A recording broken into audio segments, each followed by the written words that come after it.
Hello दोस्तों, जीना ऐसा कि दुनिया जीना चाहे आपके जैसा। ट्रिकी गोल्डन से मैं हूं अनवर खान। दोस्तों, हमारा चल रहा था आंकड़ों का रिलेटेड जीके।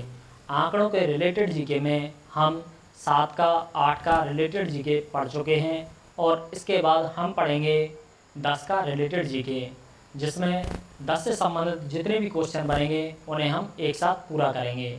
तो दोस्तों, शुरू करते हैं 10 का रिलेटेड जीके। कान पर ध्वनि का प्रभाव बना रहता है 10 सेकंड तक। कान पर ध्वनि का प्रभाव बना रहता है 10 सेकंड तक और स्पष्ट ध्वनि सुनने के लिए 17 मीटर की बीच की दूरी होनी चाहिए। ध्वनि मापन यंत्र को ऑडियोमीटर कहते हैं और इसे मापने की इकाई को डेसिबल कहते हैं। ध्वनि का प्रभाव सर्वाधिक ठोस में होता है और न्यूनतम गैस में होता है। इसके बाद आँख के रेटिना पर प्रतिबिंब बना रहता है 10 सेकंड तक। आँख के रेटिना पर प्रतिबिंब 10 सेकंड तक बना रहता है, यानी आँख पर प्रतिबिंब 10 सेकंड तक बना रहता है। और स्पष्ट दूरी के लिए 25 सेंटीमीटर तक की दूरी होनी चाहिए। दोस्तों, क्या आपको पता है आँख का कैमरा यानी आँख का लेंस 576 मेगापिक्सल का होता है, जो कि फ़ोन के कैमरे या वीडियोग्राफिंग कैमरों से बहुत गुना बेहतर होते हैं। हमारे ये दोनों पूरे होते हैं। कान पर ध्वनि का प्रभाव 1/10 सेकंड तक बना रहता है, यानी 10 सेकंड तक बना रहता है। आँख के रेटिना पर प्रतिबिंब 10 सेकंड तक बना रहता है। इसके बाद है कैथोड किरण का वेग प्रकाश के वेग का 10 गुना होता है। कैथोड किरण का वेग प्रकाश के वेग का 10 गुना होता है। कैथोड किरण एक अदृश्य किरण होती है। इन्हें चुंबकीय और विद्युतीय तरंग भी बोला जाता है। इसके बाद तैरते हुए बर्फ का 1/10 भाग पानी के ऊपर रहता है। तैरते हुए बर्फ का 1/10 भाग पानी के ऊपर रहता है, क्योंकि बर्फ का घनत्व पानी के घनत्व से कम है। यह पानी की तुलना में हल्की है और जमने के बाद ज़्यादा जगह घेरती है। जमने के बाद अपनी जगह ज़्यादा घेरने लगती है।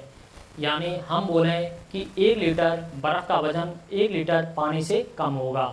1 लीटर बर्फ़ का वज़न 1 लीटर पानी से कम होगा। इसके बाद कांसे में 10% टिन होता है और कांसा किन किन मिश्र धातुओं से बना होता है? कांसा तांबा और टिन की मिश्र धातु से बना होता है, जिसमें 90% तांबा और 10% टिन होता है। समुद्र जल में साधारण नमक यानी NaCl सोडियम क्लोराइड 10% होता है। समुद्र जल में साधारण नमक यानी सोडियम क्लोराइड 10% होता है और समुद्र जल से नमक बनाने की विधि को क्रिस्टलीकरण विधि बोलते हैं और इससे शुद्ध जल बनाने की विधि को आसवन विधि कहते हैं। इसके बाद दोस्तों, इंडिया जीके का यह क्वेश्चन लोकसभा की गण पूर्ति यानी कोरम के लिए सदस्यों का 10% होना जरूरी है। लोकसभा की गण पूर्ति यानी कोरम के लिए 10% सदस्यों का होना बहुत ज़रूरी है, अन्यथा वह बैठक नहीं होगी। यानी हमें पता है कि लोकसभा के वर्तमान सदस्यों की संख्या है 545। अगर 545 का 10% निकालें, 545 इंटू 1/10 यानी बराबर 55 सदस्य है। तो 55 सदस्य बैठक में होना जरूरी है। अगर 55 सदस्य बैठक में नहीं हुए तो वह बैठक नहीं होगी। दोस्तों, इसके बाद हम करेंगे राजस्थान जी के। राजस्थान जी के लिए लिखता हूँ मैं इसे मिटाकर। अब पढ़ेंगे राजस्थान में 10 का कमाल। राजस्थान में 10 से संबंधित जितने भी क्वेश्चन बनते हैं उन्हें हम एक साथ पूरा करेंगे। राजस्थान का क्षेत्रफल भारत के क्षेत्रफल का 10% यानी 1/10 भाग या 10वां भाग है। राजस्थान का क्षेत्रफल भारत के क्षेत्रफल का 10% है, यानी 1/10 भाग है या 10वां भाग है। 1/10 भाग को ही 10% बोला जाता है। और राजस्थान का क्षेत्रफल जर्मनी के क्षेत्रफल के बराबर है। श्रीलंका से 5 गुना बड़ा है।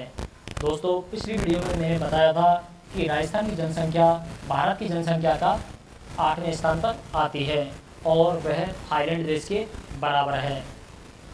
राजस्थान का क्षेत्रफल है ना दोस्तों, राजस्थान का क्षेत्रफल कितना है 3,42,239 किलोमीटर। आप अगर इसे मेरे साथ 2-3 बार रिपीट करेंगे तो वह याद हो जाएगी। राजस्थान का क्षेत्रफल कितना है? 3,42,239 किलोमीटर। कितना है? 3,42,239 किलोमीटर। एक और बार, 3,42,239 किलोमीटर। अगर इसे आप 4-5 बार रिपीट करेंगे तो आपको यह स्वतः याद हो जाएगी। इसके बाद हम पढ़ते हैं, अरावली पर्वतमाला पर राजस्थान की 10% जनसंख्या निवास करती है।